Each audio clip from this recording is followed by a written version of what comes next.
livre qui a reçu le prix, c'est celui de Clara Arnaud. Et vous passerez comme des vents fous.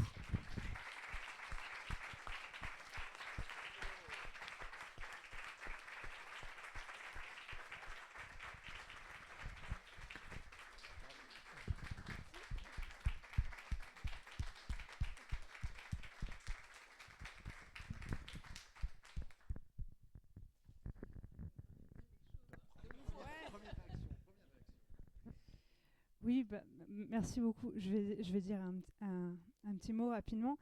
Bon, j'aime pas trop la compétition en général et en particulier quand il s'agit de livres, mais il s'agit plus que ça puisqu'on a eu l'occasion d'échanger. Et surtout, ce dont je suis heureuse, c'est que la sélection était belle et que, enfin, pour les livres que j'ai lus, il m'en manque encore deux. Et pour les extraits que j'ai entendus de ceux que je n'ai pas encore lus, je trouve qu'il y a quelque chose de très beau dans la manière dont chacun interroge certaines questions ou les traverse ou les aborde de manière plus frontale. Ça dépend, chacun sa méthode, sans voilà, faire l'économie de la langue et que la littérature prime quand même. Et que les deux sont tout à fait conciliables.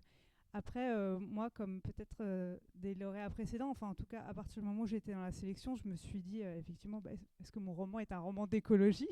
Je me suis du coup aussi posé cette question-là. J'ai pas l'impression de parler d'écologie ou d'aborder des sujets d'écologie. Je pense que j'en ai tellement intériorisé, incorporé certains depuis la petite enfance, depuis avant de faire des lectures sur ces sujets.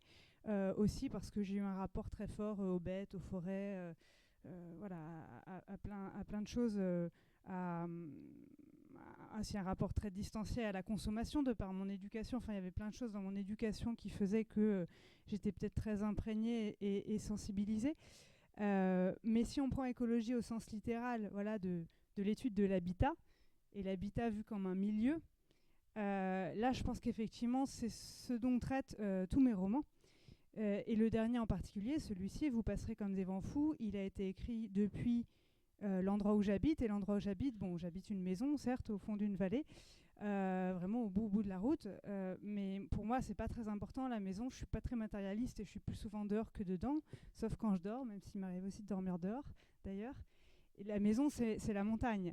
Et c'est un habitat que je partage avec d'autres humains, mais aussi beaucoup d'animaux, des domestiques et des sauvages. Et ce dont j'ai voulu rendre compte, c'était des manières d'habiter ce territoire, alors sous forme romanesque. C'était des manières de cohabiter ou des difficultés aussi que pouvait poser la cohabitation. L'ours était en fait un très bon prétexte à aborder ces sujets-là, aussi parce que c'est un animal qui est en interaction avec une grande partie du milieu, avec le sous-sol, puisqu'il est en tanière une partie de l'année, avec l'extérieur, qui s'alimente aussi bien d'animaux morts, il est charognard en partie, que vivant, mais il ne consomme qu'une petite portion de viande. Il mange des larves, des insectes, il mange des bois morts, il mange des baies, donc il circule sur différents étages de la montagne. Donc voilà. Et puis il pose plein de questions politiques et poétiques. Et à travers les frictions, les tensions, les interactions et aussi les rencontres entre les personnages humains, les animaux, enfin en tout cas les animaux humains et non humains, on pourrait dire, parce que j'ai aussi voulu que mes personnages humains soient ramenés à leur statut organique, animal, bestial à certains endroits. Et leur rencontre avec l'ours, voilà, j'ai voulu interroger tout ça, raconter ces manières de vivre dans ces marches que constituent des espaces de haute montagne. Donc en ce sens, sans doute, c'est un livre qui parle d'écologie.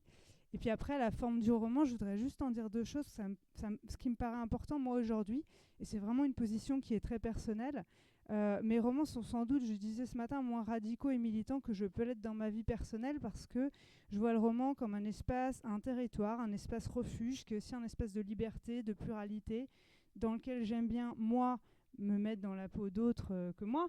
Ça peut être des bêtes, des hommes.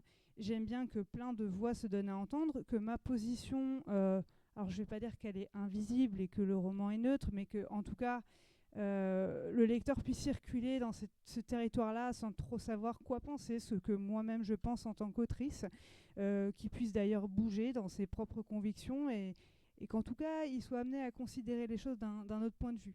Et je trouve que c'est important aussi qu'en tout cas certains romans, ceux que je fais moi et d'autres, puissent être cet espace-là, parce que par exemple dans les médias, on est souvent ramené à des positions plus polarisées, à des pour, des contre. Et puis c'est aussi un lieu d'indétermination où moi j'aime bien que les antagonismes entre le corps, l'esprit, l'humain, le non-humain, la civilisation, le sauvage, tout ça soit un peu battu en brèche. Et aussi, enfin, je trouve que c'est un lieu de...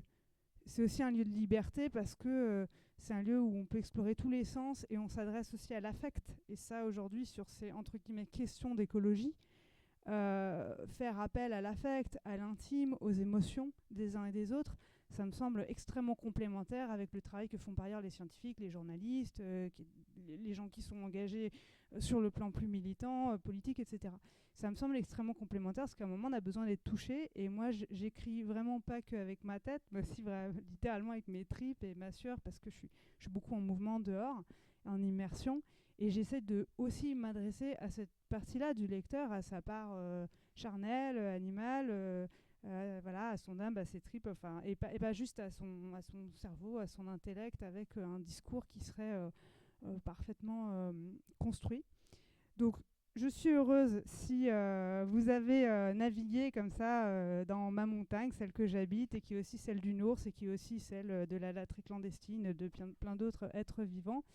Je remercie chacun de ceux qui m'ont lu et qui ont défendu ce livre, et puis aussi ma maison d'édition, parce que quand on parle d'écologie et quand on parle de livres, moi je suis quand même heureuse d'avoir la chance d'être publiée chez Actes Sud, de travailler avec des gens formidables, aussi bien les équipes éditoriales que ceux qui défendent le livre à tous les niveaux. Et que ce soit une maison encore indépendante, parce que c'est un sujet qui est peut-être un peu à la marge, mais l'édition est quand même en train d'être assez largement rachetée par deux grands groupes, et ça pose aussi des questions politiques et donc écologiques. Voilà, donc moi je voulais remercier aussi mes éditeurs. Quand je dis mes éditeurs, c'est les éditeurs littéralement ceux avec qui je travaille le texte, et puis toute la maison et les gens qui sont là ce soir d'Actes Sud. Merci à tous.